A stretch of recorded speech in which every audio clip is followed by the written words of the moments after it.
when my parents told me they'd let me die rather than allow me to get certain medical procedures. This is about to be a deep one. Stick around until the end and hear all about today's crazy Ask Reddit topic. Welcome back to our Monday show of Redditainment. It is Ask Reddit Monday, and today's post is titled Redditors Who Were Raised in Cults. When was the first time you realized something was wrong? Simply based off the title, I'm already expecting some crazy stories here, but let's jump right into it. First comment says, I was born and raised into a not so known Buddhist cult, although whether it's a cult or not is contested by a lot of people still, called SGI. My mom was practicing it when she was still pregos with me, thus I was considered to be a fortunate baby, as they say, LMAO. I didn't think too much about it as a kid. We went to our meetings every week and met people, but at some point I learned the religion had a whole political thing going on in Japan, and I was so confused. Also, I've had extensive mental issues, and over the last couple of years I realized my mom, who has been practicing this religion for 20 plus years, is still a narcissist who has never shown an inch of wisdom or any kind of forgiveness, as our religious text said.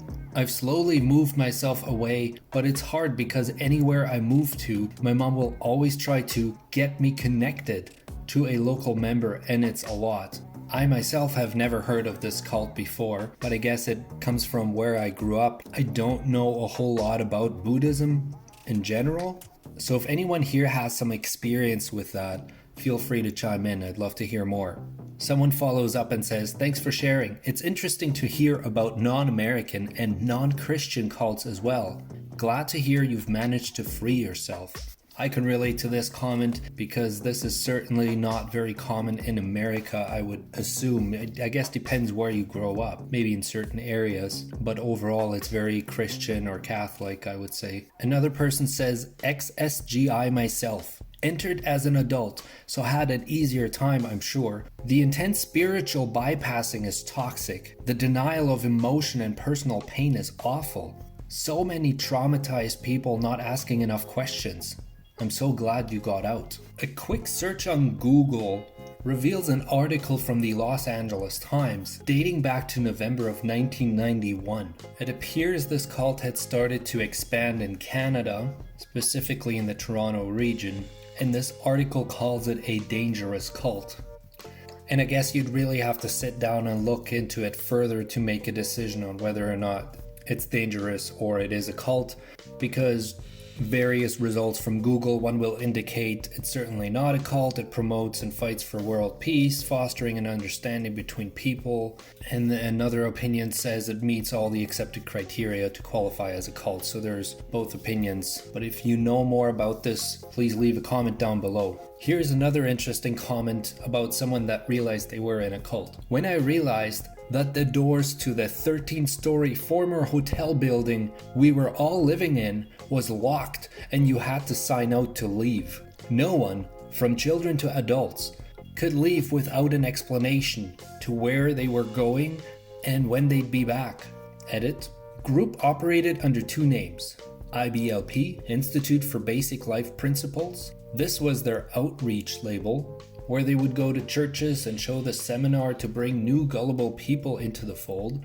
ATI, Advanced Training Institute, was for the people that actually wanted in deep and consisted of an entire homeschool curriculum to make sure your kids got brainwashed correctly. This commenter links to an in-depth article written about the whole thing. If you want to check it out, I'll have links in the description down below. And he continues on, they masqueraded as just another Baptist sect, but it went way deeper. My family was highly involved for years, but the year we lived at their training center was actually horrifying. Strictly controlled what was allowed in or out, surveillance for everything, Sad part is, most of the families that lived there were essentially slave labor that worked for the ministry and were given free room and board. Many of them had nowhere else to go and were trapped even if they wanted to leave. Reading through a lot of these stories and what people have gone through, it seems to be a common theme that whenever people realize they were in a cult, a huge red flag is always control. Someone replies and says, "It gives me some sense of validation to see IBLP made it into this thread. I always tell people I was raised in a cult, but since it's one that isn't well known, they always seem skeptical. So effed up. My sister and I got out, but my parents still defend Gothard to anyone who will listen. Glad you got out too." To be honest, I did not know this one either.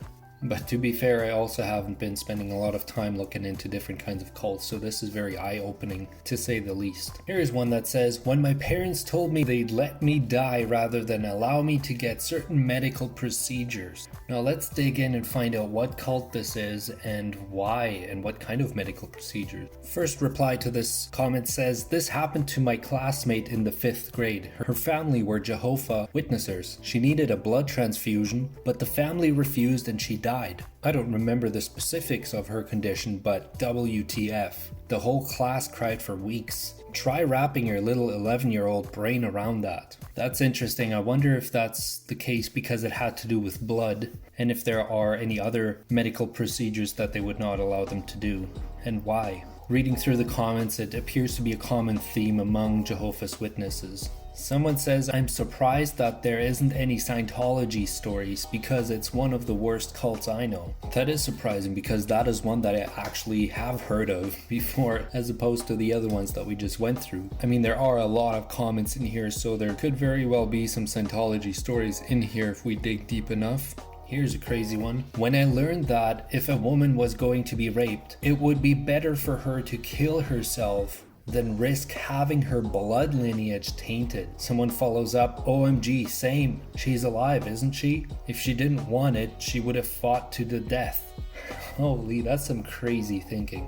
"This was taught in my church. A woman who didn't fight to the death deserved it and was a whore." Wow, that's crazy. What religion is this? Someone references that they heard about this growing up as a Moonie. When I Google that, it says it's a term for a member of the Unification Church. Interesting. There are lots and lots of these crazy stories. I'll have a link down in the description if you want to read through some more of those. I'm glad you could join today. Well, this is where we are going to wrap things up today. I hope you enjoyed this episode.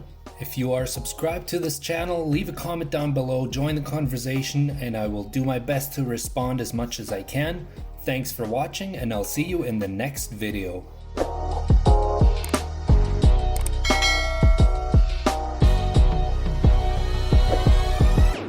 Just a heads up, going forward, we are changing up our schedule slightly. Instead of uploading a video every 4 days, we are now going to do 3 videos a week, which will be AskReddit Mondays, Would You Rather Wednesdays, and Fun Fridays. If you've really enjoyed some of the other series that we've run so far, such as the Tuesday, Thursday, Saturday, and Sunday episodes, we'll try to do the odd one here and there and squeeze them into our Fun Fridays.